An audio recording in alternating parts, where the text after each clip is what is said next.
Hi, I wanted to share what I'm making tonight with you and kind of hopefully give you some ideas also. I'm trying to eat a little bit healthier since the first of the year. Well, actually before the first of the year. So I'm trying to substitute a few ingredients here and there and change and totally try new recipes, but also try to kind of change over some of the recipes that I already have, the ones that I know I'm going to still want to eat and that I love, the type of food that it is, and I know that I'm still going to want to eat it. So I have one here I'm going to share with you tonight. It's a blended burger. So, I think it's hard to give up hamburgers, but we all know that red meat is not necessarily good for you, and especially hamburger because it's so fattening, full of fat. But these are blended burgers, and don't just turn me off at this point and say gross, but it's blended with mushrooms.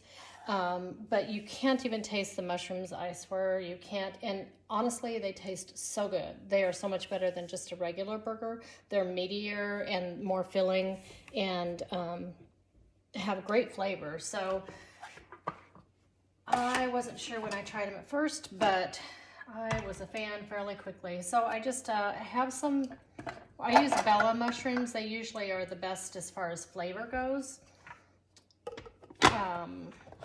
You can use whichever kind you want. Actually, this time I didn't have the Bella mushrooms at the stores that looked good, so I have the white mushrooms, and they also work. They're maybe not quite as flavorful. But so I've already washed them off, de-stemmed them, of course, and rinsed them, let them dry pretty good. And then you blend them up, chop them up pretty small. You kind of get that away from the sides, because by the time you get done, it's going to look like ground beef. It's kind of crazy how much it resembles it, honestly. So you want to get it kind of chopped up pretty good. And then the mushrooms, of course, hold quite a bit of water in them and moisture, so we're going to stick it in the microwave after that. And yeah, that's good enough. I've just got one or two there on the sides that I'm wanting to stick to it. Coda, stop. Coda. So every time I get on the phone, of course, or the video of the dog's doing that. So, sorry, I almost put it in the wrong one because he's got me so distracted. So I am going to put it into my micro cooker and put it in the microwave just to kind of help get some of that moisture out. But also it really enhances the flavor. So I've got a couple stubborn ones there that are sticking to the side. I'm going to leave those in and work them over just a bit yet. And that was one of them. So I don't know if you have this food, manual food processor or not, but I love it. It's just so easy to get in and out. It's so small. It's not like you have to get a huge, blender on top of your food processor out. It sits on top of your counter. So this just gets the job done really quick.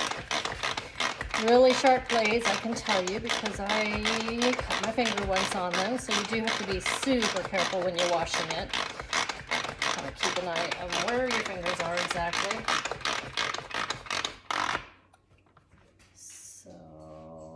That looks pretty good, except usually they're not quite this stubborn, but it's because I'm videoing. No doubt.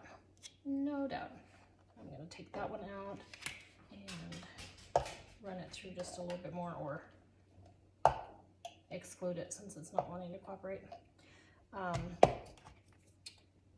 I just got my micro cookers. I love them. I'm telling you what, I cooked a pound of hamburger for, I think it was spaghetti or something that I was making the other day, and it's about 5 minutes per pound. So I put it in there, put the lid on, no splattering. I walked away. I didn't have to stand at the stove and watch it. I didn't have to watch for splattering or grease fires or get burned or any of that stuff. It was wonderful. And then when I walked back in there to get it out, let's see if the lid is here. You just use the strainers on the top to just pour out the grease or whatever it is that you're straining, like if you're cooking vegetables in it. So I'm going to put that in there, usually about 3 to 5 minutes in the microwave to get that good and kind of dried out. And you'll see how much, well, there's going to be quite a bit of water that comes out of that. So, so they do cook down quite a bit. The recipe actually calls for 2 packages of mushrooms and like 8 ounces of beef. But I double my recipe for one thing because we like to have them left over. They're super good. So I usually I just have 1 package of mushrooms, so that's what I use, and a pound of beef. So I kind of change the ratios up a little bit.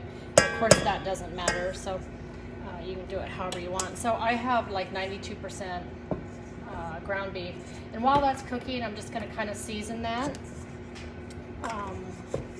So it's all ready otherwise. And because all I do then is, of course, just mix it together and put a little bit of panko and stuff in there. And usually about now, I also turn my grill press on, my stovetop griddle. So because you want it to be super hot by the time you put those in there. So I might do that here in just a minute, since I'm going to take just a couple minutes longer since I'm doing this video. They're Pampered Chef seasonings. If you haven't had them, you're really missing out. I hadn't had them until I started consulting, and they're really very, very flavorful. I mean, I can just smell that just when I put it in there. They're awesome. This is a new one that was just released in January. It's called Everything But the Pizza, and it's kind of used, actually I haven't even used it yet. It's used kind of in like Everything But the Bagel is, as far as you can use it on anything. Of course you can use it on pizza or anything that's a pasta type dish. But also for like on top of vegetables or popcorn, you could, but I probably wouldn't. But you can do it on so many other things, so you can see what's in there. So I'm kind of curious. I haven't tried it yet to see how it is. But I'm kind of one of those that just puts whatever seasoning sounds good in there, and I love garlic, so that's generally one of them. And they have the best garlic. It's like big chunks in there. All of these are pretty much also can be used as rubs, meat rubs. So they double for that. So I also use, well, it says panko, but of course it's just the same thing. This is a cheaper brand. And you can use flavor. This is garlic and herb, or just plain, however you want. There's also an Italian one. And it's 1/2 cup. You put that in there. And you put 1 egg in there, which I forgot to get out, so I will do that now.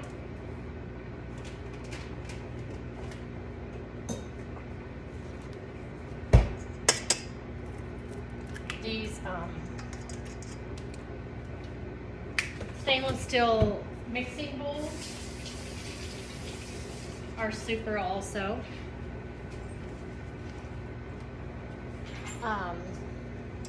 Since I have stuff in there, I'll show you this one instead. There's a set of 3, of course. They are super nice. They have the rubber bottoms on them, and I think it's silicone. There's a, gosh, this is a huge one, a 6-quart, a 2-quart, and I think that's a 4. So they have the rubber bottoms so they don't slip around. They all have the thumb holes on them, so you have a nice way to grasp them without them getting away from you. They all have pouring spouts, so when you do pour, hopefully it doesn't go all over just like sometimes it does.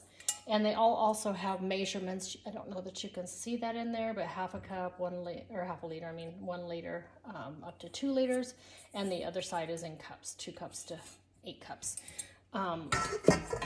So I've bonded with those quite nicely. And here is my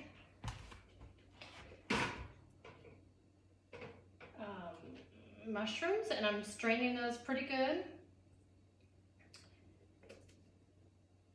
And I think what I'm gonna have to do is probably come back. I'm gonna have to pause this because I can tell that those are gonna be too hot to work with just for a minute or two. So I'm gonna pause this as soon as I get, and as soon as I get those ready to mix in there, I'll shoot another part 2 because you can't pause videos on the iPhones that I've figured out how to do anyway yet. So I'll see you in a minute.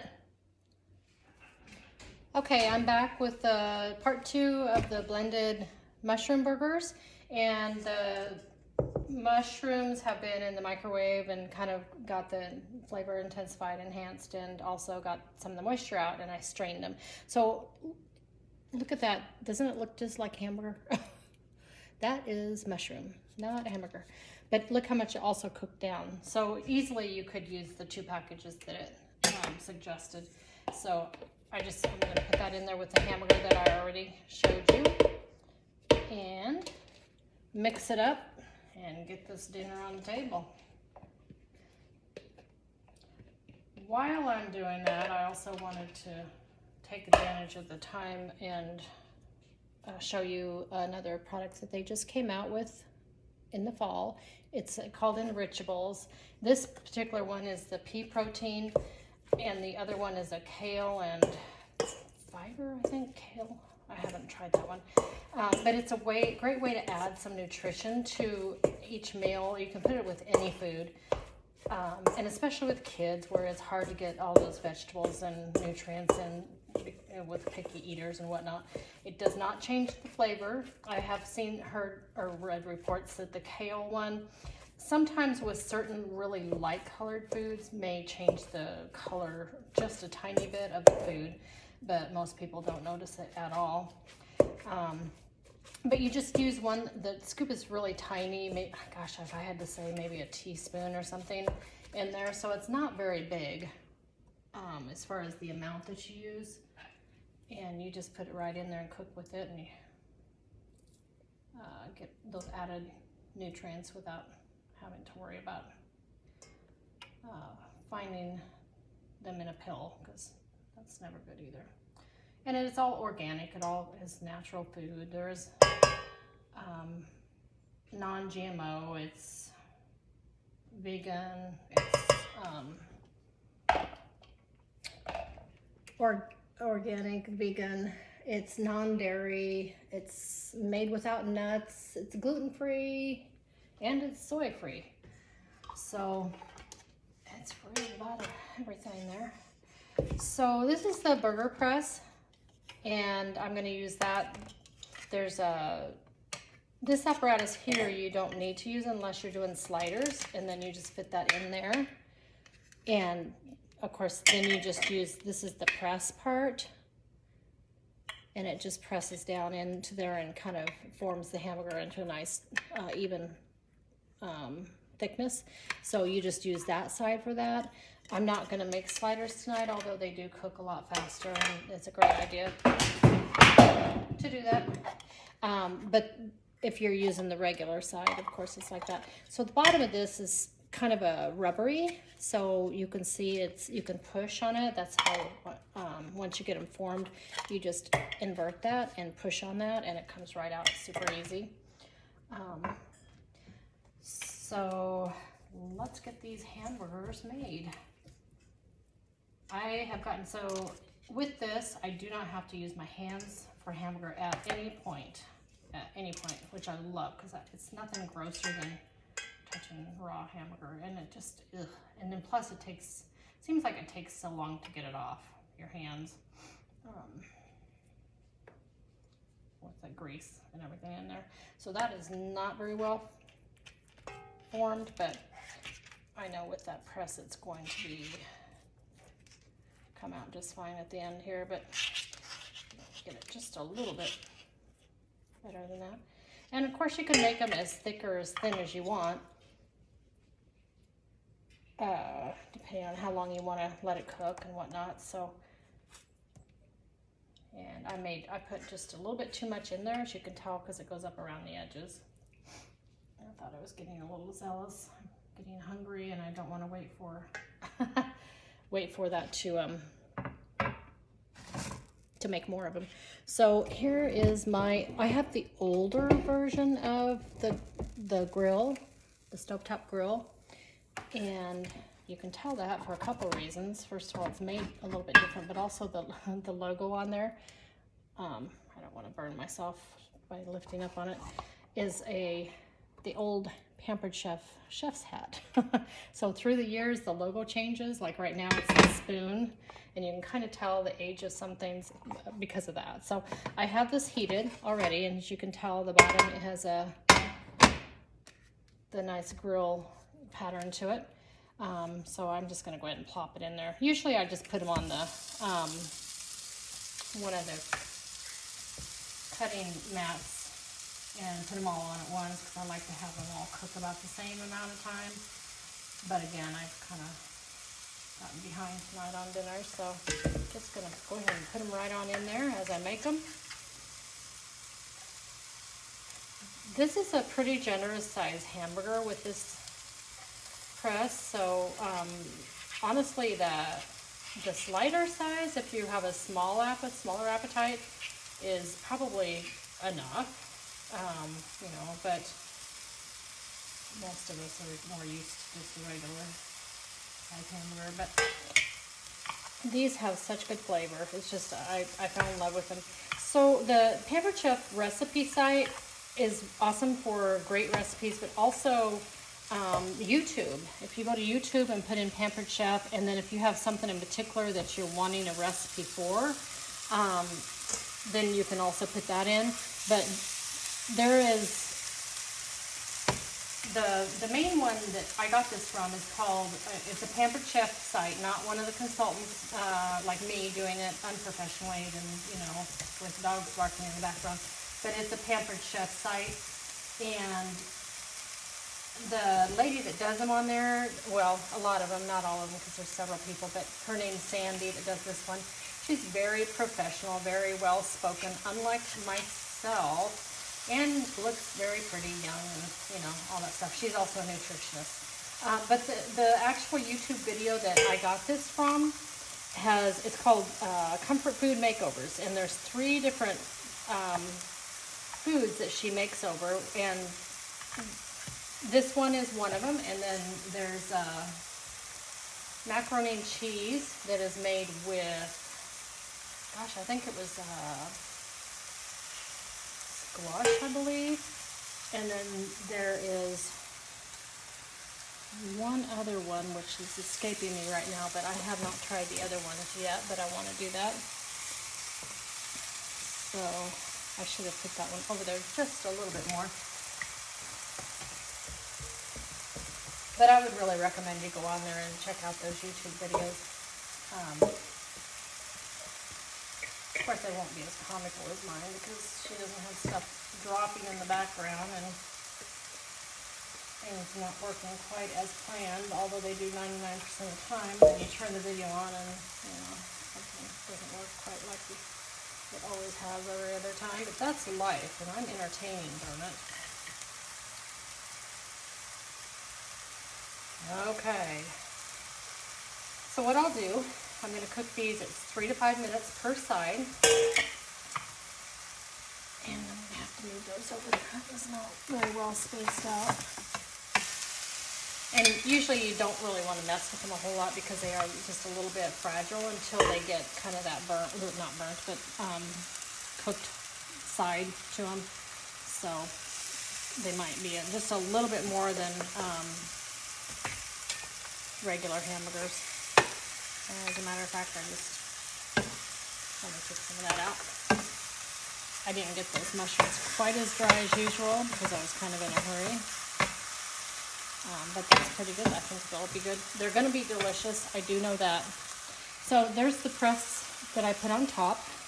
And it gives it not only the weight, but it also gives it the nice grill pattern to it.